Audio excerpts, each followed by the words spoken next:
So today we are going to be talking about the third of what Howard Thurman calls the hounds of hell. We're going to consider the power and infectious nature of hatred. So as we begin on that, I just want to state something really obvious that you have known your whole life. If you're on a highway and it's a northbound highway, what's the only alternative direction you can go? If you're going north, south. And if you're on an eastbound highway and you're going east, what's the only other direction you can go? West. Okay, so it's kind of in the nature of roads that you can only go in two directions. I mean, you can get off and go on a different road. But if you're on a road, you're going one way or you're going the opposite way, right? There's this sort of boundary around the word road. And there's the same boundary around the word highway. I was thinking about this highway because Isaiah 35 talks about the highway of the Lord, right? The way of God and the holy way. So if there's a direction of the holy way, Isaiah is telling us what the topography looks like. It's good. It's like you're moving out of the desert into blooming crocuses. You're moving out of blindness into sight. You're moving out of having no voice into having a voice, into breaking out in song. That's the highway of God. Well, if that's the highway of God, what's back there? What's going that way? What do we call that?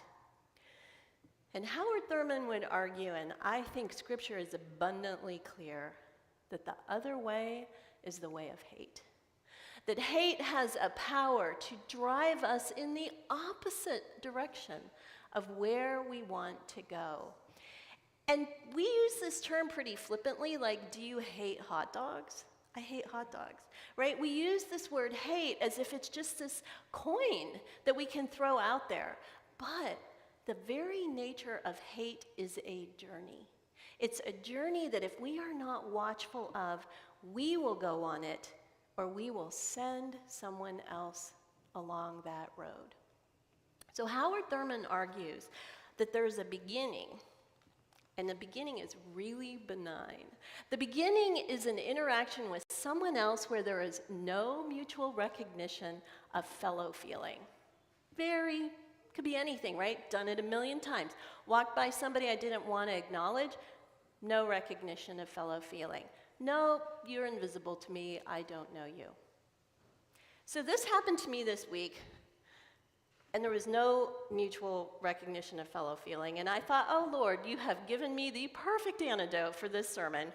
I was at the credit union, I was in the line to go into the drive-thru, and there were two cars in the ports. So I drive up and I think, well, I don't know which one's going to leave next, so I'm just going to kind of get the middle of the two lanes and sit there and wait, right? Have you done this? Yeah, okay. So the guy pulls up behind me. He gets it. He just sits there, two of us, behaving, good citizens. Well, we wait and we wait. And I see that one of those cars looks like it might be fixing to pull out. And just as I'm getting my hopes up, me and my little white Prius getting ready to get in that port, this white Porsche comes whipping around the two cars and boom, right up, bumper to bumper, right? Ooh, your priest lost her ordination right that minute. I was like, what? Well, they had completely tinted glass, so I could not see inside that car. Ooh, that didn't help at all. There was no recognition of mutual relationship. There was no fellow feeling or warmth. I was righteously indignant, and I started yelling at the tinted window. In fact, I'm too old to have done this, but I will admit it to you. I raised my hand and I went at the window. Like I was losing my mind. There was no recognition of mutual feeling. So we couldn't connect. Finally, I wrote a note and held it up to the window. That was very inconsiderate. Be better next time. That's what I did. Can you believe it? You're a priest. You know, I think John the Baptist and Jesus were having a kind of similar thing here. They were having a, who are you? Who are you? I thought you were this person, but you're that person. I thought you, fellow citizen in the Porsche, would realize that you should wait your turn. Who are you? And John the Baptist, I mean, he knows Jesus, they're cousins, but there was a moment, right, where he didn't quite get what was happening. Was Jesus just basically taking his place? John's in prison. Jesus is out there baptizing. Like, was that a scam? What if Jesus had never replied? What if Jesus was like, no, you're in prison. I don't know you.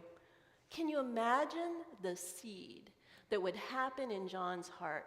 I did so much, John would say. I did so much. I did my part. How dare you not do your part? And when Jesus replies, what does he tell him? I'm on the highway. I'm on the highway. Look what I'm doing. The blind are seeing.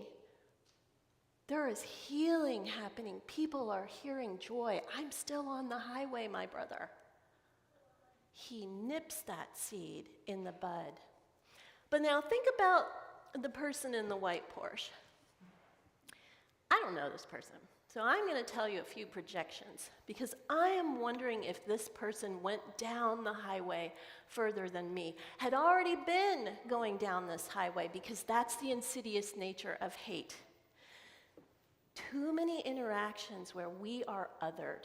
Too many times where our dignity, our sense of identity and worth is stomped down, ignored, denied. And that hatred is like an ember in the thoroughfare. It just glows. And it's just ready for the next thing to come and affirm our hatred, grow our hatred. And after a while, we become full of a wrath and an energy that's very motivating. Just like me, when I got mad at that other car, boy, howdy, you could have plugged me in and I would have lit up a whole city, right? Because hatred has power just like anger. It can give us strength. So imagine if this woman, which I eventually she got ahead of me and she rolled her window down, and I saw it was a woman of color. And I thought, how many times might she have had that kind of loss of identity, lack of fellow feeling, judgment, and that ember just burned and burned. And you know what happens after you've had it a while? You hate back. And when you hate back, your moral integrity, your sense of who you are, and what is right and what is civilly the best way to affirm other people, it changes. It's a darkness. It's a way of saying, I have a right to do what I want to do because look at what the world has done to me, right? So this is why Howard Thurman really wanted to name that for all of us, hatred is the opposite direction to go. It kills. It kills. He tells this story about being in a house, and they sold it, and they're moving out, and he was in the basement sweeping it out, and he found a little mouse nest in a corner. Well, he knew he had to kill the mice. So he took a broom, and he was going at it, killing these mice. And the last little mouse stood up against that broom and just cheeped. You can do everything to me, but I will still be ash. I am still a mouse. And he said, that is how it can feel when you are the poor, when you are the marginalized, when nobody recognizes who you are. You can use your rage as power, as identity, as character. When we live in trauma, this can be what we do. When we live with abandonment, this is what we can do. But it is not the holy way. It is not the holy way. As we heard in our reading from 1 John 2:9, anyone who claims to be in the light but hates is still in darkness. We got to break that. It's a two-way road. Highway to holiness, highway to hell. And there's one turnaround. So Howard Thurman met this guy who said, he's a white guy. Howard Thurman is a black man. The white guy said to him, I never teach my kids to hate black people. This was 1960s or so. He said, I don't teach my kids to hate them because you know why? Because if I teach them to hate black people, they'll hate white people too. Moral disintegration is moral disintegration. When you live in darkness, there are no distinctions. The moral clarity that you think you can own, that I love my people, I hate those people, it's an illusion. And that's why, as Jesus followers, we're not hating anything. Jesus didn't hate the sin and love the sinner. Jesus didn't hate. Jesus might have been angry at things. Jesus did not hate. And Jesus doesn't call us to do it either. So there's one solution, my siblings, one solution to turn around on that highway. It's love. It is love embodied in Jesus Christ, shown to us in his virtues, particularly on the cross. When I think about that little mouse with the broom coming down, I think about Jesus on the cross. Here's this little dude with all of eternity and all of the hate of humanity coming down on him.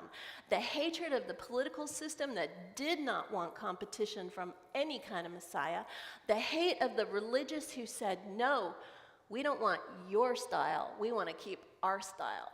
The hate of the poor who were like, hey man, you're a bread ATM. Why are you behaving like this where you're going to die? We want you to keep giving to us because we need it. And of course, there were also those who wanted him to rise up and use his power to overthrow the government. All those people were mad. All those people were hating because hate was the culture of oppression that had been created by the environment they lived in. And here's Jesus, naked, broken, on a cross, trapped. And do you know what he said? Forgive them. Forgive them. Their humanity, I see it. I don't deny it. They are still beloved. They are still my people. I still love them anyway. That's the U-turn right there. That's the U-turn for us.